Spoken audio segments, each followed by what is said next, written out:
Olá, sejam muito bem-vindos a mais um vídeo do canal Gestão WCM. Geralmente eu começo já introduzindo o vídeo, hoje eu só queria começar agradecendo, a nossa interação tem sido muito bacana, eu e o Deberson estamos muito felizes com o crescimento do canal e esse é um vídeo hoje, a pedido de algumas pessoas, sobre a curva PF, o que ela é, o que se representa, né, cada um dos seus pontos e a relação dela com o custo de manutenção. Então, eu já vou pedir para você, se você gosta do nosso conteúdo, se você está satisfeito com o nosso canal, deixa aqui seu like, se inscreve no canal, tá? E marca o sininho para que você possa ver as atualizações dos vídeos. Toda semana a gente tem postado, às terças e às quintas, algum vídeo de conteúdo de manutenção. Bora lá?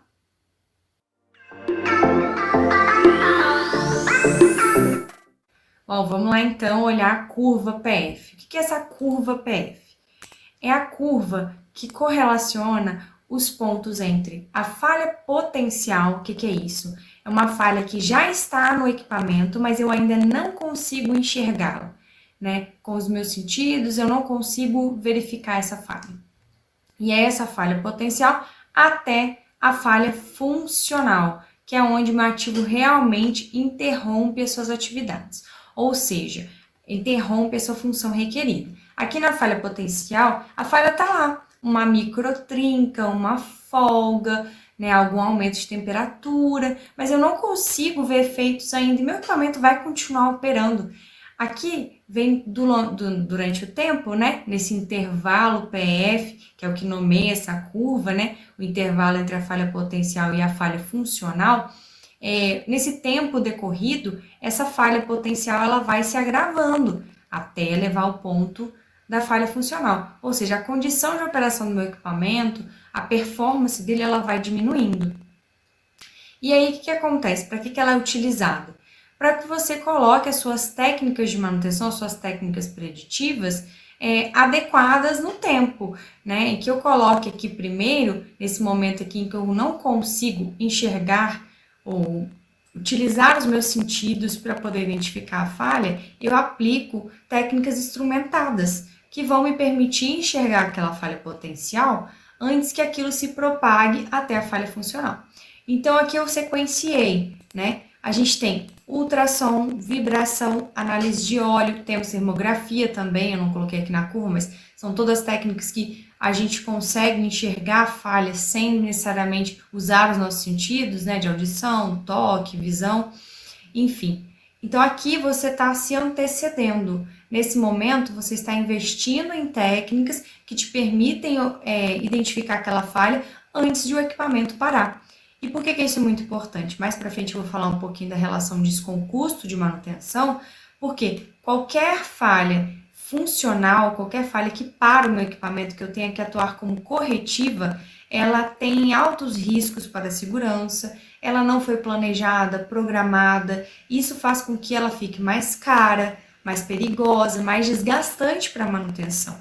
Então, a gente tem que trabalhar nesses períodos aqui, ó, todo esse período antes da falha funcional, tá? Então, aqui eu consigo ver com o ultrassom, uma trinca em eixo, com a vibração, se eu tenho algum tipo de folga, algum carpete sendo formado no meu espectro. Eu vejo na análise de óleo se tem algum desgaste interno do meu componente, como é que tá a degradação do meu óleo. São coisas que a olho nu não consigo ver técnicas instrumentadas para me ajudar a anteceder a falha, certo? E aí depois a gente tem as técnicas que a gente já consegue utilizar, talvez nos nossos sentidos, que é ruído audível, eu passo pelo equipamento, já consigo escutar que tem algum barulho ali que não tá legal, quente para tocar, o equipamento está emitindo calor excessivo com o pirômetro ou com o próprio sensível ao toque, né? A gente não consegue tocar o equipamento, a gente percebe que o calor está excessivo, que está muito quente, isso também é um indício de que aquela falha ela está se agravando e mecanicamente danificado. Às vezes soltou um parafuso, já soltou alguma outra peça, houve algum pequeno desacoplamento, e aí isso, o equipamento já está muito próximo da falha funcional, que é, como eu disse, aquela falha que vai parar ele não vai conseguir cumprir a sua função requerida para o processo. Ele vai ter que parar e você vai ter que trabalhar de maneira corretiva para que aquela falha seja solucionada e o equipamento volte a operar, certo? Então, o que é a intenção dessa curva? Se você conhece o tempo em que cada etapa se desenvolve para determinado componente, você consegue aplicar a frequência correta para cada tipo de técnica que você tem, até que você se antevenha à falha funcional. Porque assim, eu já identifiquei, eu vi aqui que quando eu peguei no meu ultrassom, ele demora, sei lá, 10 dias para poder chegar aqui no quente para tocar, né? Em que ele já está se aproximando da sua falha funcional. É aí que eu vou atuar.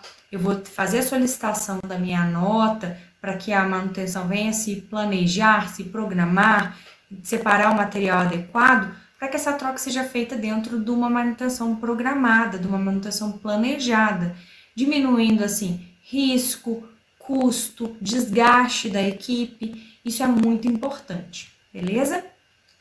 E aí eu queria passar para vocês também aqui a relação entre a curva PF e o custo de manutenção.